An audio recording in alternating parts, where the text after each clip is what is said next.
नमस्कार दोस्तों।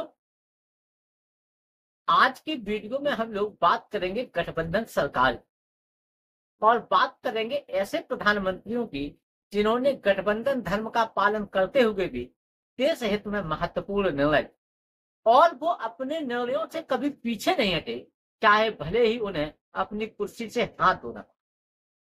आज हम लोग गठबंधन सरकार की बात इसलिए भी कर रहे हैं कि 2024 से मोदी सरकार का गठबंधन का कार्यकाल शुरू हो गया और भारतीय राजनीतिक व्यवस्था के इतिहास में गठबंधन सरकारों पर हमेशा से ये आरोप लगते रहे हैं कि वो सरकारें कमजोर होती हैं और देश हित में लिए जाने वाले निर्णयों में वो नकारा साबित। लेकिन ऐसा है नहीं। देश में कई प्रधानमंत्री ऐसे हो गए हैं जिन्होंने गठबंधन धर्म का पालन भी किया और देश हित में लिए जाने वाले निर्णयों से वो कभी पीछे नहीं है। तो बात शुरू करते हैं हम अपनी 1977 से, जब देश में पहली बार गैर कांग्रेसी सरकार बनी जो गठबंधन की सरकार थी और मोरारजी देसाई उसके प्रधानमंत्री थे। लेकिन एक प्रयोग 2-2.5 सालों के पश्चात ही असफल हो, क्योंकि देश में पहली बार गठबंधन की सरकार बनी थी, इसलिए उनके पास उस तरीके का अनुभव नहीं। और 1980 में श्रीमती इंदिरा गांधी पुनः एक बार सत्ता। देश में दूसरी बार गठबंधन की सरकार 1989 में बनी और बीपी सिंह उसके प्रधानमंत्री रहे। बीपी सिंह के द्वारा जो निर्णय लिया गया वो निर्णय उनकी सरकार के लिए किसी संकट से कम नहीं था, लेकिन उन्होंने जो निर्णय लिया उस निर्णय ने उन्हें भारतीय इतिहास में अमर कर दिया। और उन्होंने जो सबसे महत्वपूर्ण निर्णय लिया था वो था मंडल कमीशन की रिपोर्ट को लागू कर। और इस रिपोर्ट के लागू हो जाने के पश्चात से पूरे देश में इसका जमकर के विरोध हुआ, लेकिन वो अपने फैसले से पीछे नहीं हटे और सामाजिक न्याय को स्थापित करने में उन्होंने एक नई मिसाल कायम। तो बीपी सिंह ऐसे प्रधानमंत्री थे जिन्होंने गठबंधन धर्म का पालन किया और देश हित में महत्वपूर्ण निर्णय लेने में वो पीछे नहीं है। यद्यपि बाद में उन्हें अपनी सरकार से हाथ धोना पड़ा, क्योंकि जब गुजरात से लाल कृष्ण आडवाणी की रथ यात्रा शुरू हुई तो और जब उन्होंने इसको रुकवाने का निर्णय लिया और बिहार के समस्तीपुर में जब लाल कृष्ण आडवाणी को गिरफ्तार कर लिया गया, तब भारतीय जनता पार्टी जो बीपी सिंह की राष्ट्रीय मोर्चा सरकार को बाहर से समर्थन दे रही थी उसने उनसे समर्थन वापस ले लिया और बीपी सिंह की सरकार गिर गई।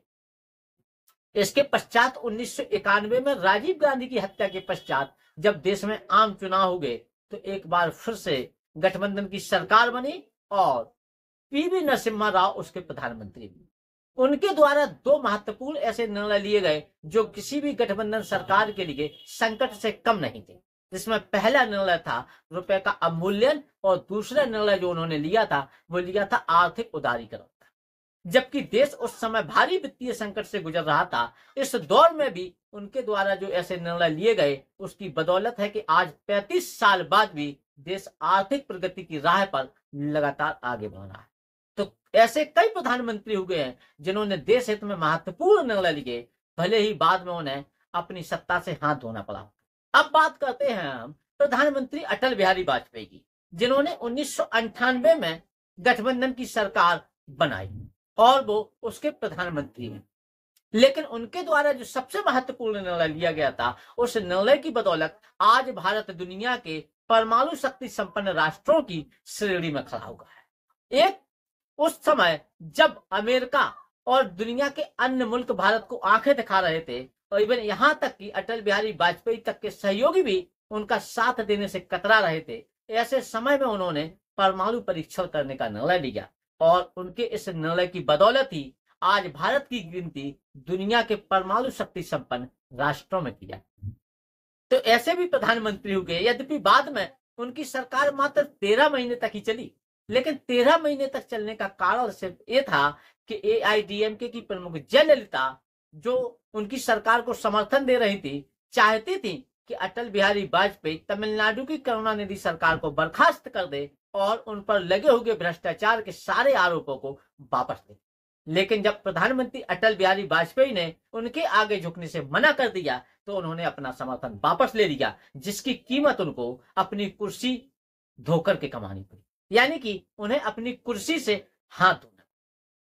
तो ऐसे कई प्रधानमंत्री हमारे देश में हो गए हैं। अगला नाम आता है प्रधानमंत्री मनमोहन सिंह का, जिन्होंने अमेरिका के साथ में जब सिविल न्यूक्लियर डील की तो उनकी कुर्सी जाते जाते तक बची, उनकी सरकार जाते जाते तक बची, लेकिन वो अपने निर्णय से पीछे नहीं। और आज उन्हीं की बदौलत है कि मनरेगा और आरटीआई जैसे कानून हमारे देश की मिसाल बने हो। तो ऐसे दोस्तों कई प्रधानमंत्री हो गए हमारे देश में जिन्होंने देश हित में महत्वपूर्ण निर्णय लिए, चाहे भले ही उन्हें अपनी कुर्सी भी क्यों न गंवानी पड़ी। अब प्रधानमंत्री नरेंद्र मोदी भी 2024 से गठबंधन सरकार के धर्म का ही पालन करने के लिए जा रहे हैं। अब देखना यह है कि ये अपने सहयोगियों के आगे झुकते हैं, उनके दबाव में झुक करके निर्णय लेते हैं, या देश हित में लिए जाने वाले निर्णयों में बेबाक तरीके से अपनी राय रखते हैं, चाहे भले ही उन्हें अपनी सत्ता को हाथ होना।